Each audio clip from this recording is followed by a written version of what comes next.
Now, the AR startup Anthropic says it will spend $50 billion to build data centers in the US, beginning in Texas and New York. The company is adding infrastructure as consumers use its chatbots for everything from vacation plans to getting medical advice. But some experts are warning about the effects of artificial intelligence on how people actually socialize. Chatbots, we have to remind you, do not interact the same way as humans. Our next guest says AI will never disagree with you. Some people might actually like that. And that it could prevent users, especially children, from learning how to fail. Joining me now is Dr. Nina Vasan. She is founder and director of Brainstorm, the Stanford Lab for Mental Health Innovation. She's also a psychiatry professor at Stanford University's Medical School. And I welcome you to the program. We've been dying to talk to you all day. And I want to make clear, you do believe that AI can be transformative in terms of a tool for mental health. But I do want to get first to the downside. You know, chatbots, that's what we call them in 2025. It describes this burrowing into what I would call a digital abyss, quite frankly. But I think the name is missing something, because it's kind of like, as you point out, that imaginary friend, right, that you had when you're 5, but that imaginary friend that you can't control. And you're a psychiatrist, a prolific researcher. What have you learned about what these chatbots are doing? First of all, thank you very much for having me, and you're absolutely right. What I want to start with is that the scale of this, 75% of US teenagers, according to research from Common Sense Media, have used an AI companion chatbot. And so not only is this a tremendous number of people, but some even say that they enjoy talking to the chatbot. They find it just as satisfying or more satisfying than talking to real friends. So, just like you said, for some kids who don't have support systems, this can be enormous. This can be a lifeline and something that's incredibly positive. But for kids who actually already have a support system and they're turning to the chatbots first before going to humans, that's where the concern grows. So, overall, what we're seeing is that as a generation, kids are socializing less in person.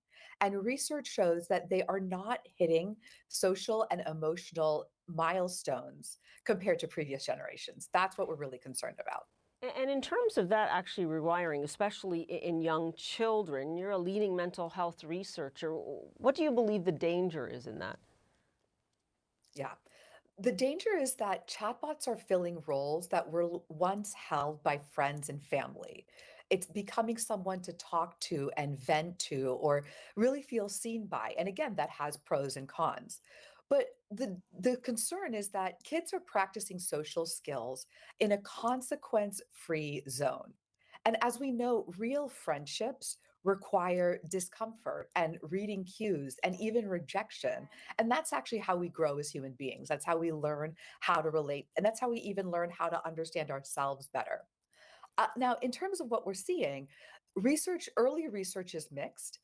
Short term, what we're seeing from studies is that in the short term, loneliness levels can drop, but in the long term, loneliness actually rises. And overall, what we're really seeing is that we need a lot more research and a lot more data to understand who benefits, who's at risk, and how we can use these tools to keep kids healthy. Yeah, that's incredible what you say in terms of so far that the research shows that in the long term you actually end up with unfortunately more loneliness. I do want to get to the good stuff though, because you do believe that AI can really improve mental health in a revolutionary way. I've only got about a minute left, but how so? Yes. Yes, how so? Well, I want to give an example. And actually, there's a company called Slingshot that has an AI chatbot called Ash, which was actually trained on therapy transcripts instead of the internet.